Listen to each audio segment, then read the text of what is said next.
Eh, Buenas tardes, soy Mohamed El Matkouri de la Universidad Autónoma de Madrid y mi intervención va a ser sobre las nuevas manifestaciones de la maurofobia y de la islamofobia en los periódicos digitales.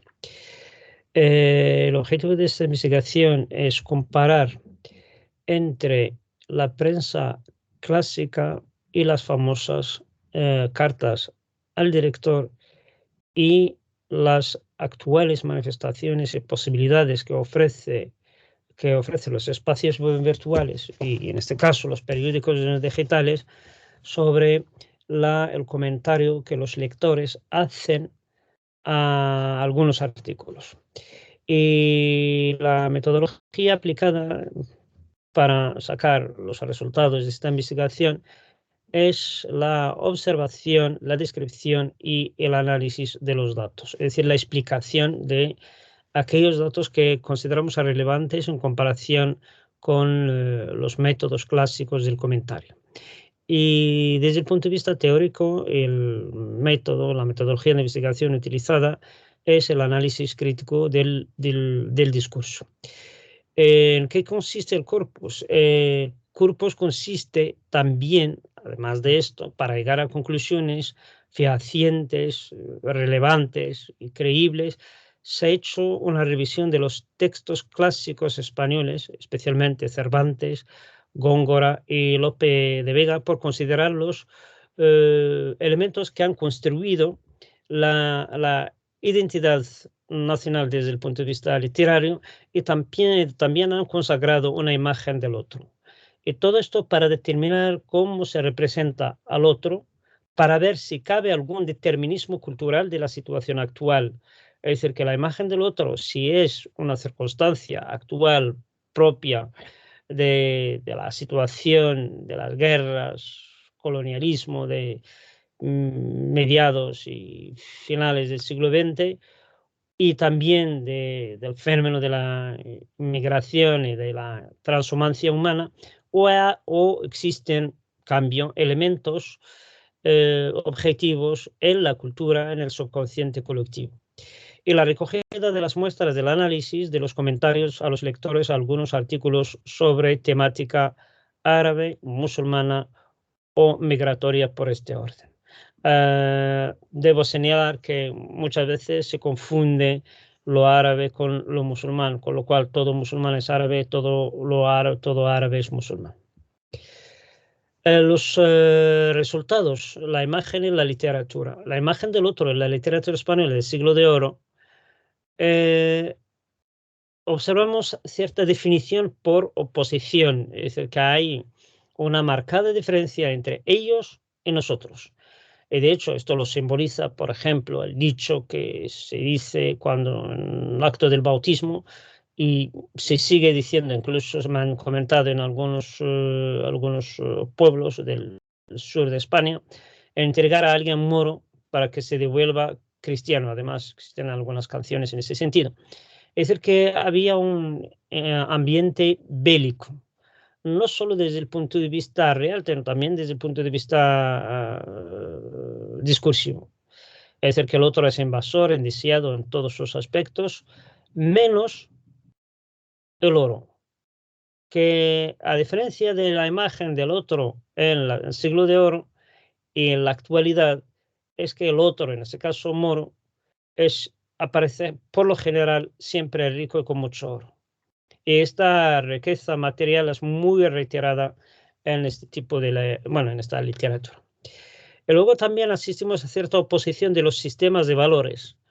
Y la encontramos también ahora, es decir, que los nuestros son los mejores y los de ellos no tanto.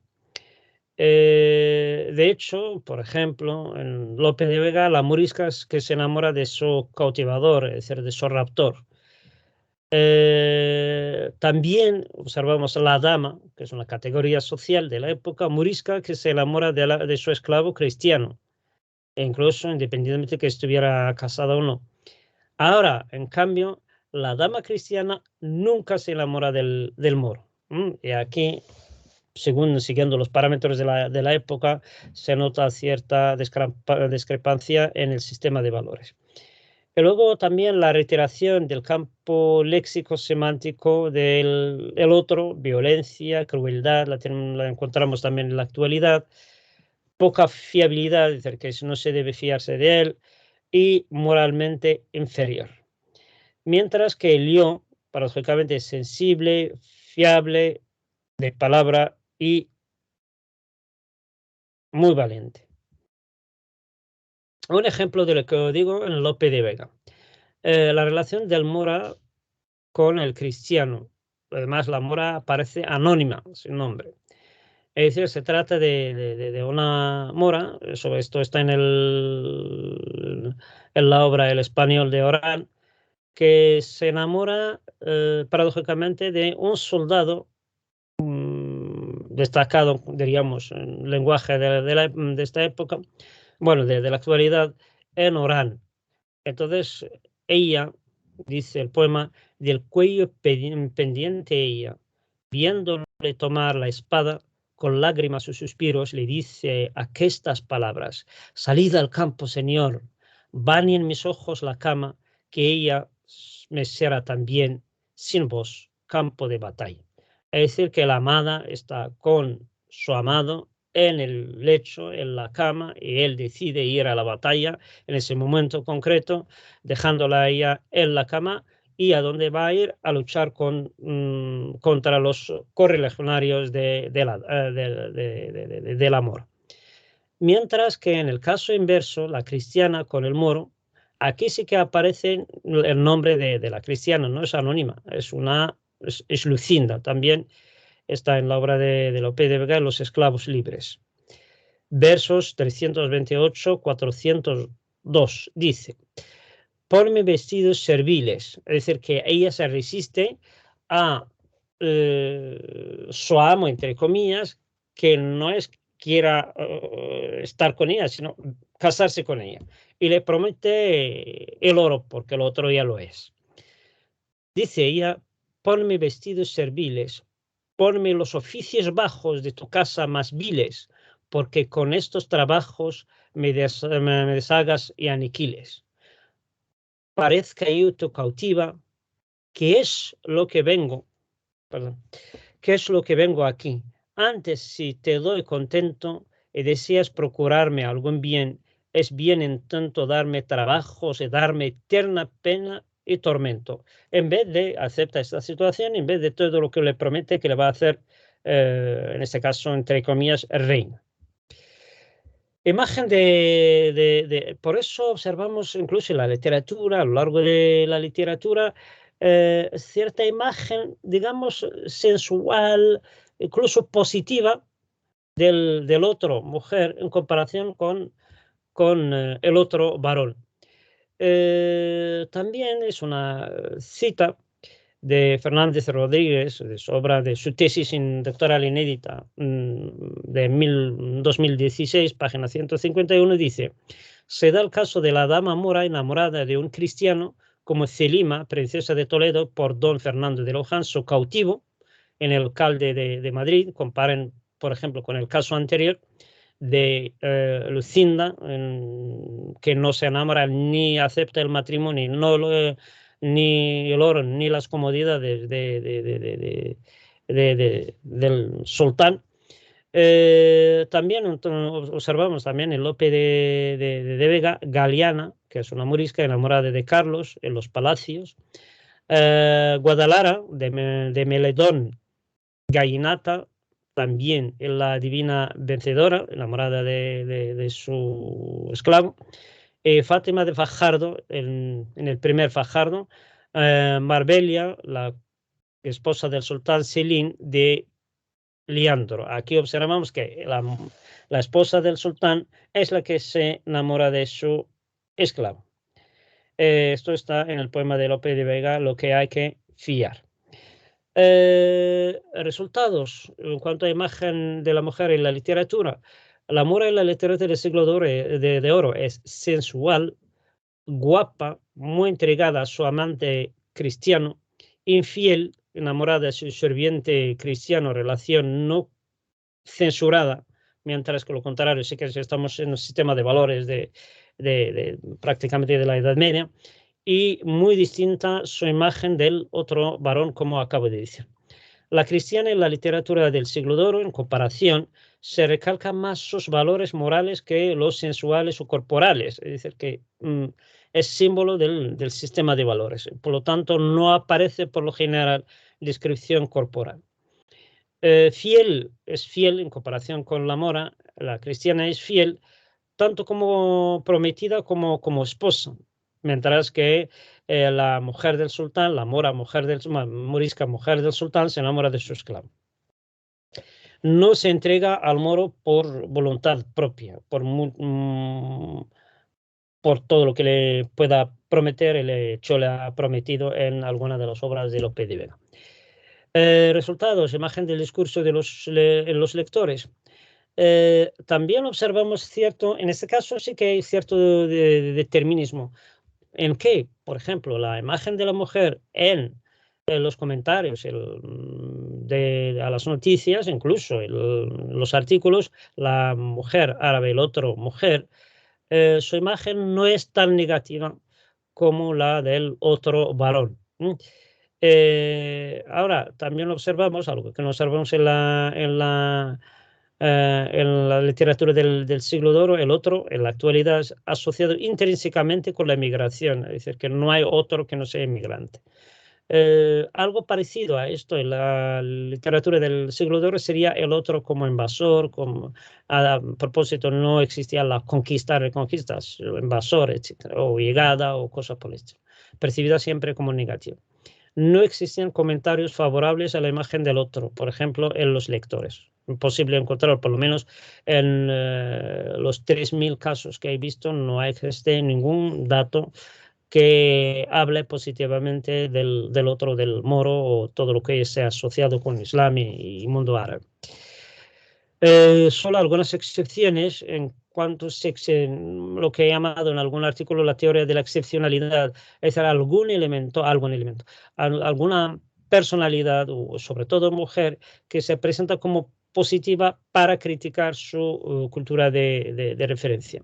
En la actualidad también en los comentarios aparece el otro como invasor. Incluso se utiliza la palabra nueva conquista o reconquista o cosas por el estilo. El otro, con un sistema de valores, culturas irreconciliablemente opuestas a las nuestras. También esta oposición es parecida a lo que encontramos en la literatura del siglo de oro. Pobre, lo cual lo hace distinto de la visión tradicional del moro, sobre todo en Cervantes, Góngora y Lope de Vega. Ahí el morisco aparece como rico. Constante, traidor, aparece en todos los comentarios prácticamente, que de los moros no hay que fiarse. Y con un sistema de valores distinto al nuestro, también aparece, es una constante, violento, la violencia, la crueldad es muy reiterada tanto antes como en la actualidad, y en la actualidad también aparece radical, fanático, sobre todo radical y fanático, mientras que en la literatura medieval del siglo de oro aparece como un infiel, no tanto radicalizado, fanatizado como en la actualidad. Y en ambos, como en la actualidad es antidemocrático, y algo parecido a esto sería en la época, en la literatura del siglo de oro, es anticristiano o contra los valores o la fe cristiana, católica en este caso. Observaciones generales en Basor. En este caso hay aquí un comentario, una cita, y aquí ni siquiera es un comentario de los lectores, sino es un artículo publicado en algún diario español, en este caso en El Mundo, hace ya bastantes años, por Falach, cuando decía: la actual invasión de Europa no es más que un nuevo capítulo de las invasiones árabes o otomanas que se han sucedido a lo largo de los siglos, dice Falach. O sea que compara la transmancia humana de los inmigrantes que vienen a trabajar, y además con las últimas estadísticas, dicen las estadísticas en prácticamente todos los países europeos, especialmente el Reino Unido, ya lo hemos visto con los camioneros, Alemania, España, etcétera, que se necesita mano de obra precisamente por la falta de natalidad. Sin embargo, aquí se perciben como invasores. Luego dice la Falachi que los musulmanes no pueden entender la democracia, asegura. Y dado que, entre comillas, se reproducen como ratas, literalmente, pronto dominarían la sociedad y suprimirán las libertades occidentales. Y de hecho, si un articulista de un periódico opina así, ¿qué es lo que no opinarían, por ejemplo, los lectores? También se reitera esta imagen de invasor. Y la tenemos ya un artículo bastante antiguo, histórico, teniendo en cuenta la historia de los periódicos. Un artículo de hace una semana es antiguo. Este es del 27 de agosto de 1993, porque esto también crea una imagen, firmado por Lorenzo López Sancho, y aparece publicado en el ABC con el título de La invasión según Benicassim. Dice literalmente llegada por libre de miles de nuevos tariks, fíjense la conquista tarik, individuales de pequeño formato, muchos de los cuales convierten este verano en la más eficaz e impune expoliación de pisos, tiendas, viandantes desprotegidos, como es sabido por causa de las vacaciones. Estamos en agosto. Es todo. Muchísimas gracias.